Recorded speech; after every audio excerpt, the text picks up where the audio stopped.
السلام عليكم ورحمة الله تعالى وبركاته. أعزائي المشاهدين، مرحبا بكم معايا في قناة العائلة للصحة والمتعة. نتمنى أنكم تكونوا بخير وعلى خير. بالنسبة اليوم إن شاء الله وبإذن الله فأنا جيت لكم بواحد الوصفة جد رائعة، نتمنى أنكم تجربوها. نتمنى ان هذه الفكره هذه تنال الاعجاب ديالكم. وبالنسبه الى عجبتكم الفكره فما عليكم الا تشجعوني باللايك ديالكم والبارطاج ديالكم الفيديو ديالي باش تشجعوني اكثر واكثر ونستافدوا يعني وتعموا الفائده. وبالنسبه للناس اللي مازال ما اشتركتوش في القناه ديالي ونالت الاعجاب ديالكم فما عليكم الا تشتركوا في القناه بالضغط على الزر الموجود تحت الفيديو هذا اللي باللون الاحمر. وبالصحه والراحه وندوزو دابا على بركه. بالنسبه للمقادير فهنا عندي الجزر كيف ما شفتوا قطعته مربعات صغيره. كذلك عندي هنا الجلبانه يمكن لكم تكون يعني طريه كما يمكن لكم تكون هكا كونجولي. فانا ديما تنشريها كونجولي لان بصراحه طريه ما تلقاهاش انا في السعوديه يعني ولا انا يمكن ما تردش ليها البال. كذلك عندي هنايا الذره فيمكن لكم تستعملوا الذره المعلبه كما يمكن لكم تستعملوا الذره هذه واخده انا كونجولي كيف ما تشوفوا معايا. كذلك عندي هنايا اللوبيا الخضراء يمكن لكم تاخذوها طريه كما يمكن لكم تاخذوها كونجولي فانا عندي كونجولي. كذلك عندي البطاطس كيف تشوفوا معايا ف تناخذها هكا وتنقطعها مربعات. وكذلك البصل فانا عندي جوج بصيلات اللي هما صغارين قطعتهم هكا قطع صغيره. وعندي الكريمه ديال الطبخ. وبالنسبه التوابل فانا ما حطيتهمش لان مازال ما غاديش نستعملهم. عندي الملح الابزار الزنجبيل صافي. وكذلك عندي زيت الزيتون. فهادو هما المقادير اللي غادي نحتاجهم. بالنسبه للطريقه فغادي نقوم بسلق ديال الجزر كذلك اللوبيا الخضراء والجلبانه والذره وكذلك البطاطس. بالنسبه للطريقه ديال السلق فكل واحد فينا عارف الطريقه ديال السلق فقط ماء مملح. ونقوم بالسلق ديال هاد المكونات هادو. فانا ما غاديش نصور لكم هاد المرحله هذه لان جميع الناس يعرفوا تقريبا يسلقوا الخضر. من بعد ما نسلقهم نرجع لكم باش نوريكم التتمه ديال الفيديو هكا باش ما يجيناش الفيديو طويل بزاف. البقيله ديالي تسخن غندير واحد شويه ديال زيت الزيتون اولا زيت نباتيه اللي بغيتو. غنضيف عليها البصل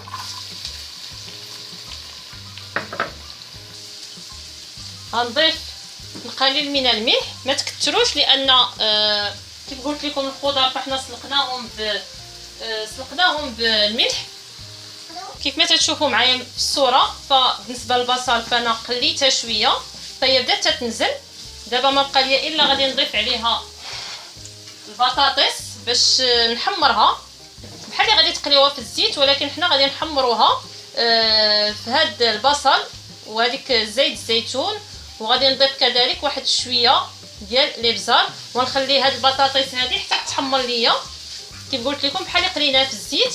ولكن بالنسبه للسليق ديال البطاطس فانتوما ما تسلقوهاش بزاف يعني تخليوها طيبه تكون شاده فراسها باش ما تعجنش لكم في هاد المرحله هذه. دابا كيف قلت لكم غادي نضيف واحد شويه ديال الابزار اولا الفلفل الاسود. وبالنسبه للكميه فانتوما على حسب الذوق بالنسبه للابزار وكذلك على حسب الكميه ديال الخضر اللي غادي ديروا. ومن بعد ما تحمر ليا شويه ومره تبقاو تحركوها ولكن الا فوتوا في الطياب فقط غادي تبداو تحركوا بحال هكا فانتوما غادي تعجن لكم. فلهذا حاولوا انكم تردوا مع البال في السليق. من بعد ما تحمر فانا غادي نرجع لكم باش نوريكم التتمه ديال الفيديو كيف هو موضح لكم. فبالنسبه للبطاطس فانا بقيت تنحرك فيها بهذا الشكل هذا حتى تحمرات ولكن خاصكم تردوا البال باش ما تحرقش لكم هذيك البصل. وانا كنت دايره على نار عاليه. دابا ما بقى لي الا نزيد بالنسبه لي انا فانا نزيد هاد رقائق البصل. فالا متواجده عندكم فانتم زيدوها فهي تعطي واحد البنه زوينه. ولكن الا ما متواجداش فماشي مشكل. فانا ضفت تقريبا واحد نصف ملعقه صغيره ما عمرش. ودابا ما نزيد باقي الخضر يعني الجزر وكذلك الجلبانه. فهي تتجي منسمه اكثر الا درتوها الطريقه هذه بهذا الشكل هذا وتتشحر وتتشرب لينا هذاك القوام اللي درنا. غادي ندير كذلك نضيف واحد شويه ديال الابزار غير شويه ما نكثرش. نحاول نمزج الخليط صافي. فهاد العمليه الاخيره اللي درت باش زدت يعني ضفت هاد باقي الخضر فهي ما تطولش في التشحار فقط تنقلبوا هكا بسرعه صافي وتنطفي عليها غنطفي عليها البوطه اولا النار. تشوفوا معايا بالنسبه للمونتاج فهو جد سهل. فانا تناخذ واحد شويه ديال الخضر وتنوضعها هنا بهذا الشكل هذا.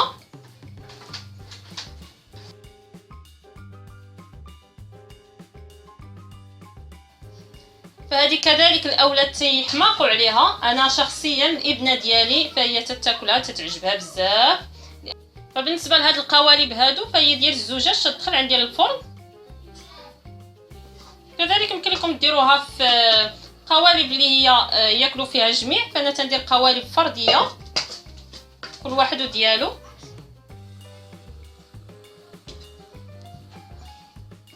صافي دابا بقى لي الا نزيد ليهم كريمه الطبخ. بالنسبه للناس اللي بغيو كريمه الطبخ يخلطوها مع المكونات في الوقت اللي كانت تنخلطهم يعني فوق النار، فيمكن لكم تزولوها من النار وتخلطوها. فانا تنفضل هذه الفكره هذه كيف ما قلتوا مع شفتوا معايا. فعندي هنا كريمه الطبخ فانا نضيف هكا بهذا الشكل هذا. تجيني الطريقه احسن وتيتسقاو مزيان مزيان وكل واحد تياخذ حقه بهذا الشكل هذا. وهما واجدين. ما بقى لي الا نزينهم بالفخوماج اللي هو محكوك. فما عرفتش ماني مع الفخوماج ديما في الوصفات تنساه لكم حتى الاخير عاد تنتفكروا. غندير لهم الفرماج من الفوق وندخلهم للفرن المسخن مسبقا. كيف تشوفوا معايا اعزائي المشاهدين بالنسبه الطورطه ديالنا اولا ما عرفتش شنو غادي نسميها طورطه الخضر، فهي خرجتها من الفرن تجي على هذا الشكل هذا. ها انتم كيفاش تجي. نتمنى انها تنال الاعجاب ديالكم. فهي تجي لذيذه بزاف. بغيتكم انكم تجربوها وتردوا عليا الخبر. بالنسبه للناس اللي عجبتكم هاد الاكله هذه او هاد الوصفه هذه فما عليكم الا ديروا لي لايك وكذلك تبارطاجوا الفيديو مع الاصدقاء ديالكم والاحباب ديالكم لتعم الفائده. وبالنسبه للناس اللي عجبتهم القناه ديالي فما عليكم الا تشتركوا في القناه فقط بالضغط على الزر الموجود تحت الفيديو هذا. وبالصحه والراحه خليتكم على خير.